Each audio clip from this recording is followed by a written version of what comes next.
Morning devotion is just like a prayer to Him. ஜீவனுள்ள தேவனுடைய குமாரனா இயேசு கிறிஸ்துக்கு நாம் அர்ப்பணிக்கும் விண்ணப்பங்கள்.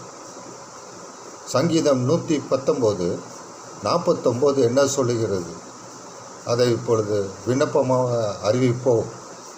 நீர் என்னை நம்பின வசனத்தை, அதாவது சொற்களை உமது அடியனுக்காக நினைத்திரலும். ஆமென். ஆகவே என் சிறுமையில் அது ஆறுதல். சிறுமைன்னா ரொம்ப கீழ்த்தரமான ஆளுங்க. என் மேன்மையை பெருக பண்ணி என்னை மறுபடியும் தேற்றுவீர். சங்கீதம் 71:2. நீர் என்னை ஈசோப்பினால் என்றால் கொல்கதா மலையில் சிலுவையில் அறையுண்டு அவர் பரிசுத்த சரீரத்திலிருந்து வெளிப்பட்ட பரிசுத்த இரத்தம். 51 சங்கீதம் 51:7. நீர் என்னை ஈசோப்பினால் சுத்திகரியும், அப்பொழுது நான் சுத்தமாவேன்.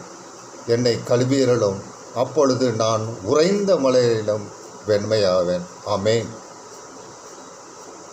இந்த வசனத்தை பற்றி கொண்டு அதிகாலையிலும் உங்கள் விண்ணப்பங்களை நமது நாதர் இயேசு கிறிஸ்துவர் நம்மை படைத்தவர். நீங்கள் விண்ணப்பம் ஏறெடுத்தால் சாத்தானுடைய பிடியிலிருந்து விடுவிக்கப்படுவீர்கள். உங்களது நாட்களும் நீடிய நாட்களாக மாறும்.